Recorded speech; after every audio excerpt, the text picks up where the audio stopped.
Et là, je vais complètement changer ma façon de faire, puisqu'on n'est pas nombreux et tout ce que je voulais dire, je ne le dirai pas. Je voulais faire des digressions pensant qu'il y aurait des très jeunes aussi, parce que vous parlez de transmission, mais vous êtes des parents, je vous dirai certaines choses que vous allez transmettre, vous serez les relais. Puisque c'est quand je fais des conférences, ce qui m'intéresse, c'est de faire aussi des digressions, c'est-à-dire que d'une pierre, 3 coups, 4 coups, 5 coups, etc. Voilà. Hein. Le sujet sera traité, il est maîtrisé, il est maîtrisé, je le connais très bien. Mais ce qui m'intéresse aussi, c'est de vous donner des tuyaux pour améliorer le travail que vous voulez mener, parce que vous commencez quelque chose.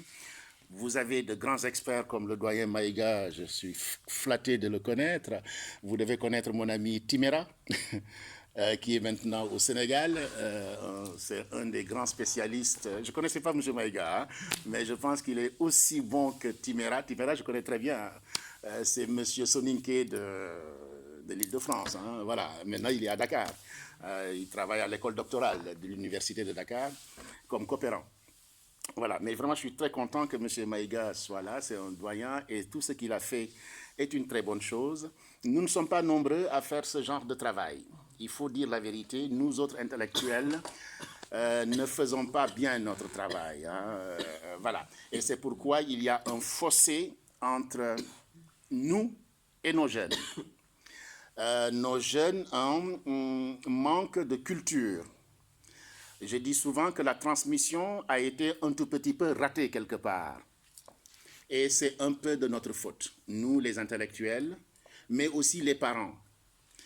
Il y a un complexe, je discutais avec le monsieur qui nous a ouvert la salle aujourd'hui, il disait, quand les jeunes, quand un parent parle avec son accent, il se moque du parent. Vous êtes des blédards. J'aime pas ce terme-là, hein, blédard. Moi, quand je suis avec les jeunes que je forme, je dis non, non, non, non, moi, il n'y a pas de blédard. Hein. Tu me dis, j'habite le Mali, j'habite le village, etc., etc. Parce que vous avez des villes africaines qui ont la dimension des villes occidentales. Et il n'y a pas de supériorité entre les villes, c'est vraiment de la bêtise, quoi. Donc, moi, mes enfants n'utilisent pas le terme blédard. Chez moi, il y a un langage qui est connoté. Blédard n'a aucun sens. Donc, pour leur apprendre effectivement à s'apprécier. Mais pour s'apprécier, qu'est-ce qu'il faut faire? Il faut se connaître. Comment voulez-vous vous apprécier si vous ne connaissez pas votre patrimoine culturel? Bien souvent, nos jeunes ne savent pas. Ils sont ignorants au sens de Platon. Celui qui ne sait pas, il devient méchant. Celui qui ne sait pas est méchant. Il tape avec la main. Mais celui qui sait, il est fier, il est digne, il peut parler. Mais celui qui est ignorant ne peut pas. Donc ce que vous faites là, c'est nous donner l'occasion de vous parler de nos traditions, de ce que nos anciens ont pu faire et réaliser et qui est un modèle aujourd'hui. Un modèle qui a été très discuté, ça n'a pas été facile, c'est pourquoi je veux saluer la mémoire de Tata Cissé, un doyen de l'université, un Sorbonne-École, qui a beaucoup travaillé sur la charte du Mandé aussi, qui a beaucoup travaillé sur la charte du Mandé aussi, qui l'a transcrit, qui a vraiment beaucoup travaillé là-dessus, pour que nos jeunes apprennent à se connaître, se reconnaître et mieux agir.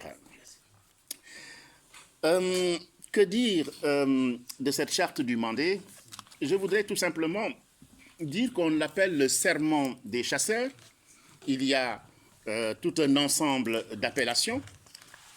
On l'appelle aussi ou le Donsolu Kalikan.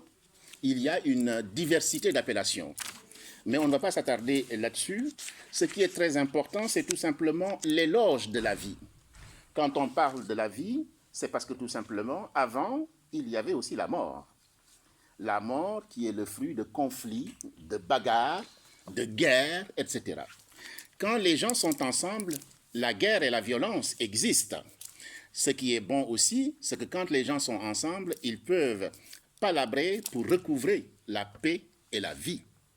Et la charte du Mandé, la pensée forte, et c'est de mon professeur Djibril Samb, qui est l'un des plus grands intellectuels africains, qui dit, M. Sissoko, quand vous serez à la conférence, dites une chose, la charte du Mandé, c'est l'éloge de la vie. Éloge de la vie. De façon péremptoire, vous pouvez y aller. J'y vais, c'est l'éloge de la vie.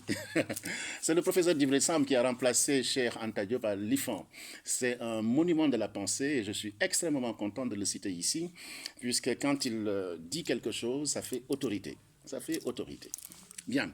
Il a travaillé sur cette question-là dans son livre 3. Je vous enverrai la bibliographie sur la charte du Mandé, un travail colossal qu'il a fait. Et là, il est en train de travailler sur un autre auteur qu'on appelle Kanka Moussa, et j'en parlerai un tout petit peu ici. Alors, il faut aussi présenter le Mali, parce que les gens ne connaissent pas le Mali. Il y a des noms que je vais citer, Tombouctou. Vous avez vu le film Tombouctou, etc.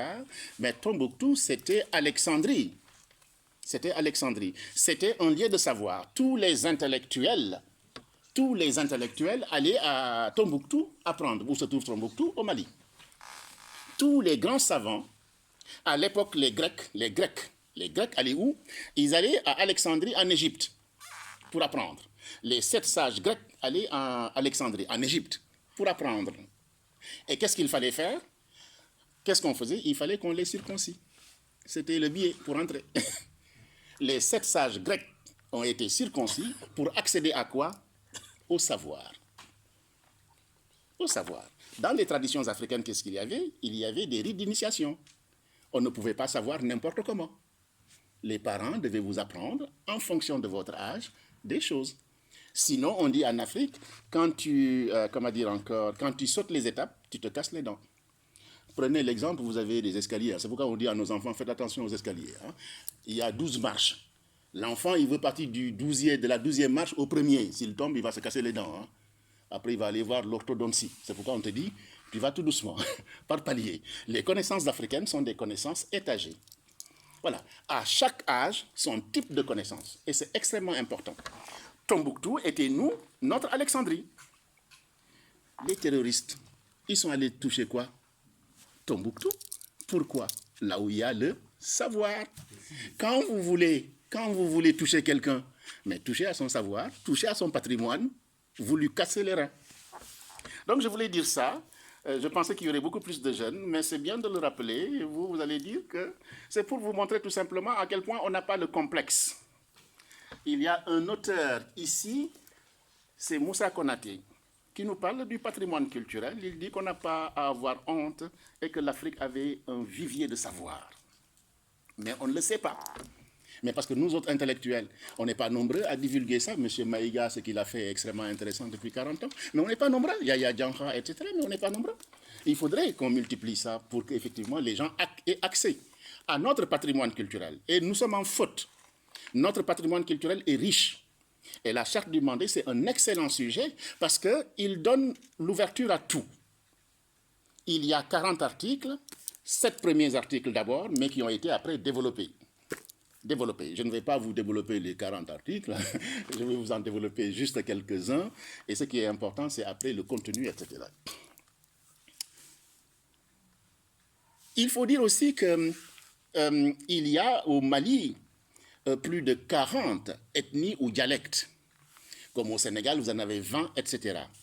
Où il y a aussi des idiolectes, des petits dialectes, etc., etc. Et le Bambara a dominé, etc. D'accord? Ce sont des petites choses qu'il faut savoir. Mais le fait qu'il y ait beaucoup de dialectes n'empêche pas la communication. Les gens peuvent communiquer, il y a ce qu'on appelle une langue principale, une langue seconde, etc. Voilà. Mais quand les gens sont intelligents, il n'y a aucun problème du tout, on communique. Moi, je suis sénégalais, je suis malinké. Madame Sangaré, je parle malinké, pas bambara. C'est pourquoi quand monsieur a parlé, j'ai compris. Elle m'a dit, mais vous parlez bambara? Oui, je comprends le bambara. Quand le soninké parle ou le bambara parle, le malinké l'entend. Voilà. Je n'aurai pas le même accent, mais je comprends. Je comprends tout ce qui se dit, mais je ne pourrais pas répondre en bambara ou en soninké, mais je comprends tout. Voilà. Et le bambara me comprend plus facilement que moi je le comprends. Voilà. Mais je pense que le bambara a phagocyté le malinké.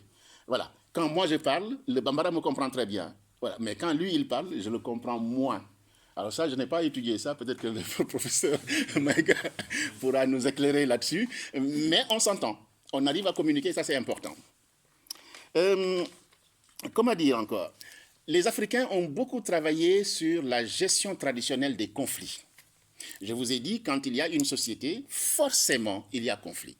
On dit souvent, les dents et la langue cohabitent, et de temps en temps, les dents mordent la langue. Eh, le conflit, c'est normal. Ce qui est anormal, c'est de ne pas éteindre le feu. Voilà. Ça, c'est anormal. Vivre dans le conflit, non, on ne veut pas de ça. Ce qu'on veut, c'est la paix. Et les Africains, on a toujours pensé qu'ils n'ont pas travaillé sur la paix, mais c'est faux. Mais là, à palabre, c'est quoi? Le système de gestion des personnes âgées, etc., c'est quoi? C'est ça, c'est la gestion des conflits. On a toujours géré ça. Quand il y a des problèmes dans la maison, quand il y a des problèmes, on va voir le doyen. C'est pourquoi moi, j'adore beaucoup le doyen. Les questions intergénérationnelles en France, c'est maintenant que ça arrive. Hein. Mais ils sont inspirés de quoi? Du modèle africain. On n'a pas à avoir honte. Parce que, comme le disait comme Amadou Hampâté-Bâ, un vieillard qui meurt en Afrique est une bibliothèque qui brûle. Et c'est le sage. C'est celui-là qui, assis là où il est assis, il voit plus loin que l'enfant qui est debout. Pourquoi? Parce qu'il a la sagesse, le recul nécessaire, l'expérience et l'expertise. Il est apaisé et tranquille. Et nous, les jeunes, on est fougueux. Le vieux, il te dit, calme-toi, repose-toi, respire un peu. Je viendrai te voir. Vous lui posez une question dans la tradition, il te dit, je te répondrai demain. Pourquoi? Pour que ton cœur, tu le reposes. Tu prends le temps et il vient vers toi le lendemain. Tu penses qu'il a oublié? Non, il n'a pas oublié. Mais il veut que le cœur s'apaise. Tout ça, c'est la gestion traditionnelle des conflits, la recherche de la paix, qui a toujours existé en Afrique. Alors, pourquoi, effectivement, on parle de charte du Mandé? C'est parce que, tout simplement, il y a eu une guerre. Il y a eu un roi guerrier, Soumaoro Kanté, qui aimait bien... oui, vous savez, on est toujours boulimique, hein, on veut toujours prendre plus de terre. On veut tous gagner hein, le pouvoir. On le voit aujourd'hui. Hein, nos chefs d'État aiment bien posséder. Posséder. Quand on veut posséder, on ne se limite pas à ce qu'on a, on veut plus, toujours plus. Et ça crée des conflits. Moi, je veux plus et toi, tu ne veux pas me donner. Ben, ça fait le conflit. D'accord? Et effectivement, Soumaoro Kanté était très fort, très puissant. Ce n'était pas un roi nu, il était un roi chargé. Parce qu'il faut savoir, et ça aussi je voulais le dire aux jeunes, parce que nos rois n'étaient pas nus, c'était des rois chargés, c'est-à-dire qu'un roi, ce n'était pas seulement la puissance de son armée, mais aussi c'était la puissance spirituelle. Le maraboutage, l'esprit, la sorcellerie, si vous voulez. Ça faisait partie des armes de guerre. Des armes de guerre. On pouvait, il disait, je vais te taper sans que ma main te touche. Vous avez entendu ça, hein? Je vais te taper sans que ma main te touche. Eh ben oui. Dites ça à nos jeunes là. Ils vont vous dire, mais c'est quoi ça? Mais nous, on sait ce que ça veut dire. Je te tape sans que ma main te touche. C'est pourquoi, à une époque de l'histoire, moi, mon père nous dit, il ne faut jamais se moquer du vieillard qui marche là. Tu te moques de lui, ta bouche à gauche, à droite, en Afrique. N'ayez pas peur, on ne va pas vous faire ça. Hein. Mais dans la tradition, c'était ça. Hein. Attention, hein. Un vieillard qui marche, tu te moques de lui parce que les enfants mal éduqués. Est-ce que c'est lui qui a demandé à être handicapé ou quoi, etc. Ou à être comme il est? Non. On le respecte. C'est tout simplement l'éloge du respect. Donc on ne se moque pas des gens, on respecte parce que c'est Dieu qui leur a donné ça. D'accord? Mais si on avait des jeunes, là, la bouche était tordue, hein, parce qu'ils se sont moqués d'un vieux. Ou de quelqu'un qui ne savait pas. Ils l'ont vu comme ça, ils se sont moqués de lui, etc. Donc les Africains ont effectivement essayé de penser comment faire pour effectivement avoir la paix. Avoir la paix. Parce que les guerres, ils en étaient fatigués. La guerre de Kirina était une guerre vraiment atroce. Une guerre qui a fait souffrir. Et il ne faut pas oublier qu'il y avait pas que Sundiata. Il y avait 12 petits royaumes autour. Et je vous ai dit, gardez bien en tête que Soumaoro Kanté était un roi puissant. Extrêmement puissant. Merci beaucoup de l'emphase. Hein, j'ai une assistante ici. Voilà. Non, c'est une bonne assistante. Extrêmement puissant. Et donc, les petits rois avec Sundiata se sont dit, si on l'attaque seul, il va nous massacrer. D'où la notion de s'organiser. Si on fait de l'exégèse, chers amis, mais c'est l'actualité, pourquoi l'Afrique est en difficulté? Mais, chers amis, tout est dans la charte du Mandé. Tout. Tout est dans la charte du Mandé. Si on travaille bien la charte du Mandé, on a réglé les problèmes africains. L'OUA, l'unité africaine, etc. La charte du Mandé, 1222, 1236. Hein. On ne va pas discuter sur les dates. 1222, c'est le début. 1232, c'est la proclamation officielle. Hein. Voilà. Comment dire encore? Donc, si on exploite bien la charte du Mandé, éloge de la vie, mais on est en train de régler les problèmes actuels. Mais on se demande pourquoi on ne le fait pas. Mais parce qu'on ne va pas investir les textes, c'est tout. Tout est écrit. Avant, c'était la tradition orale. L'Afrique, c'était la tradition orale. Mais il n'y a pas que l'Afrique, la tradition orale. Moi, j'ai fait des travaux, mais la Grèce... Mais l'homme est né avec quoi? Est-ce qu'on est né avec l'écriture, à votre avis? Non, avec la tradition orale. Avec le doyen Sangaré, on parlait tout de suite du griot. Le griot, à l'époque, ne mentait pas. Quand il mentait, il brûlait vif. On le trouve dans Sundiata, l'épopée mandingue. On le trouve dans la Grèce antique, chez Platon. Et Platon a dit, comme l'oralité, c'est bien, mais le problème de l'oralité, c'est-à-dire que quand celui qui a la parole, il meurt, il part avec tout ce qu'il a. D'accord? Il a dit, on va transcrire. N'ayez pas honte, on transcrit en africain, en bambara, en wolof, en français, en anglais, etc. Les enfants, sachez-le. On a écrit en bambara. On a écrit en soninké, on a écrit en wolof, on a écrit en grec. Donc, sachez qu'on a écrit. Il y a des gens, vous allez entendre des gens qui vont vous dire, oui, l'Afrique, c'est de la tradition orale, il n'y a pas d'écriture. Sachez, le professeur Maïga est plus costaud que moi, il vous dira, oui, on a écrit dans les langues nationales. On est en train d'alphabétiser en Afrique, en langue nationale. Donc, vous n'avez pas à rougir de ça, vous n'avez pas à avoir honte. On a écrit, d'accord? C'est extrêmement important de le dire aux jeunes. Merci beaucoup, M. Sissoko, pour cette intervention.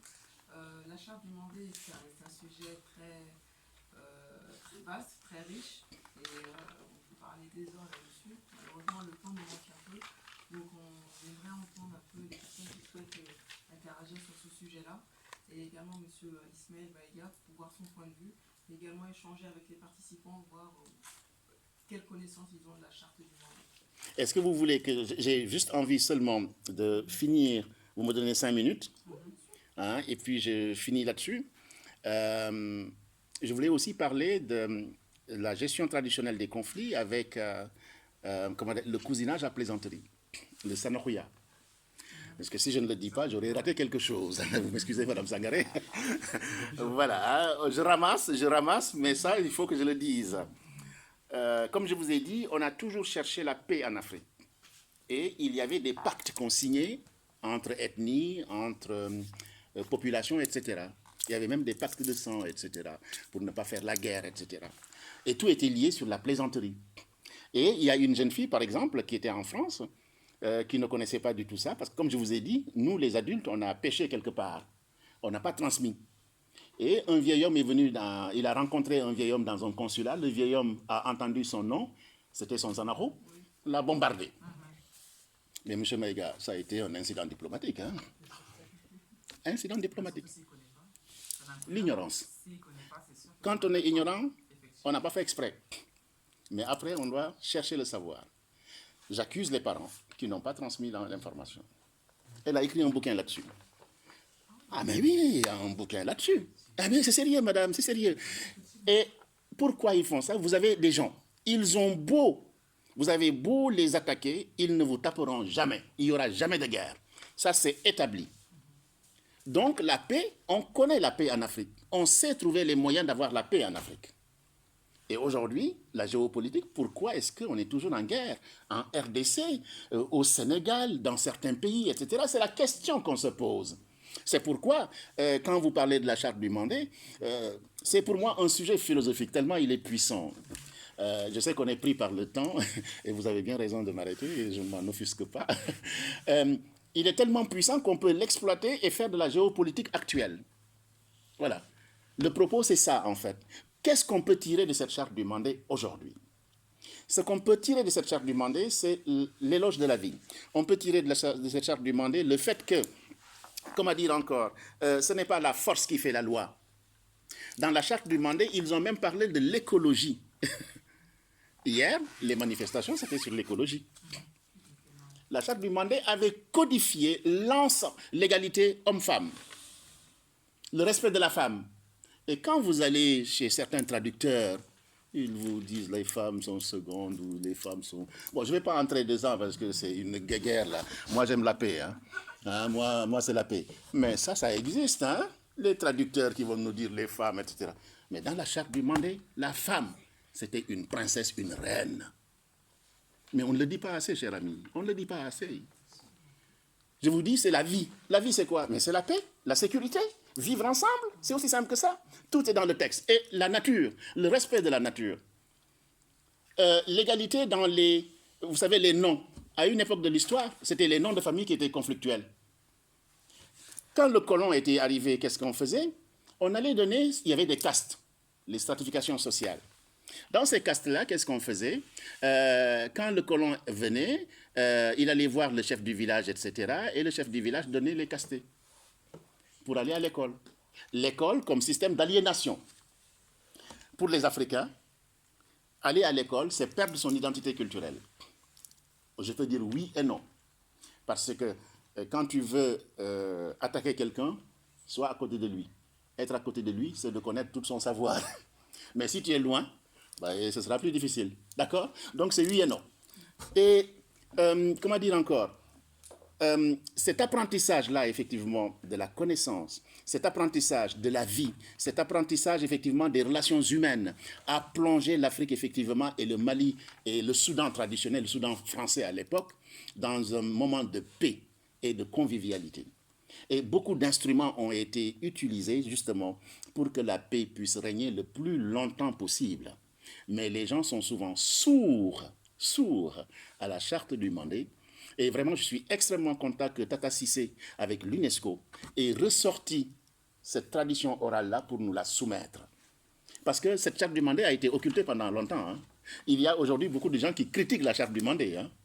Mais ça, c'est une bataille entre nous, le professeur Maïga, nous autres. C'est une bataille qui va vous ennuyer ici. Mais nous, on est prêts à écrire là-dessus. Il n'y a aucun problème du tout. Hein. Voilà. Donc, on a été les premiers à parler des droits de l'homme. Il y a les Anglais aussi qui avaient écrit le Cartamanga avant. Il y a les Anglais, les Africains, puis les Français. Et les gens ne le savent pas. L'Afrique, comme d'habitude, comme nous les intellectuels, on n'écrit pas, on se tait. Et Kizerbo a dit, celui qui se tait, celui qui prend la parole, il dit tout et n'importe quoi sur toi. Tu n'as rien à dire. Prenez l'écriture, jeune fille, prenez la plume, écrivez. Et Kizerbo dit, même si vous écrivez de mauvaises choses, vous occupez le terrain. L'autre va dire, si j'écris, Madame Sangaré ne va pas me lâcher, hein, elle va répondre. Mais avant, les gens, ils écrivaient, et nous, on était comme ça, où on baissait la tête. Donc, apprenons à nos jeunes d'être fiers, mademoiselle, fiers, à lever la tête. Je n'aime pas qu'on tape, hein, ne tapez pas. On ne frappe pas. Mais levez la tête, apprenez, lisez, je vais vous donner des livres, là, les jeunes filles. Lisez, tout est dedans. Hein. Écoutez les doyens, M. Sangaré. Écoutez les plus adultes. Les adultes, écoutons les enfants aussi. Hein. C'est Dolto qui dit, un enfant est une personne. Hein. Les choses ont changé. Dans nos traditions africaines, on dit l'enfant, c'est un enfant. Le monde a changé. Hein. J'ai un conflit avec ma femme parce que j'écoute beaucoup mes enfants. Elle est dans la tradition. Ne lui dites pas, hein, sinon elle va m'en vouloir. Hein. Moi, entre nous, madame, hein, moi, j'écoute beaucoup mes enfants. Je discute. Mais s'il faut trancher, c'est moi qui décide. Mais nos enfants sont nés ici. On doit les écouter. Dans la tradition, on ne le fait pas. Vous le savez tous. Hein. C'est comme ça, M. Maïga, vous savez très bien, M. Sangaré, l'enfant, tu fais ça, c'est des ordres, c'est des ordres, c'est des ordres. On explique. Ma femme me dit, tu philosophes trop. Je suis philosophe. Voilà, je suis philosophe. J'explique. Et je demande à mes enfants d'argumenter. Toujours argumenter. Et c'est comme ça qu'on peut s'en sortir. Voilà tout ce que je voulais dire sur cette... C'est ce que je peux dire là, parce que le temps nous presse. Et avec les questions, je pense qu'on ira plus loin. Et vous voulez donner la parole au professeur, ce que j'entends très bien est une très bonne chose. Merci. centralisé. Merci beaucoup, monsieur Sissoko, C'est moi qui pour vous votre remercie. intervention très riche. Et nous allons, si vous voulez bien, écouter monsieur Ismaël Maïga. Mais merci beaucoup. Hein. Vraiment, je suis très à l'écart de la famille et je suis très content qu'il y ait des gens intéressés dans la salle. Je suis d'accord. La qualité de l'auditoire n'est pas une question de nombre. Et la deuxième chose, je vois que ces petites choses ne sont pas si petites que ça. Que vous compreniez ça. Hein? Il y a 25-30 ans, quand on commençait les choses ici, on n'était pas nombreux. Au CNRS, personne ne croyait dans ce que je viens faire ici. Hein? J'ai retrouvé hier une vieille lettre que Monzon Sangaré avait envoyée à l'UNESCO en 86. Bon. Et en 86, il a obtenu un fonds de l'UNESCO, 30 000 francs français, pour faire des cours ici. Et ils n'ont pas pu avoir cet argent parce qu'il n'y avait pas d'enseignants et le commune, il n'y avait pas de projet installé. Oui, c'est parce que je parle. Oui, pas. s'il vous plaît. J'ai gardé cette mauvaise habitude de parler. Ces petites choses-là sont très importantes parce qu'après lui, il ne s'est rien passé en France. Mais grâce à vous, c'est vrai que c'était un projet français et c'était aussi un projet de l'Union européenne, ce qu'on appelle les langues régionales. Le mandat a été considéré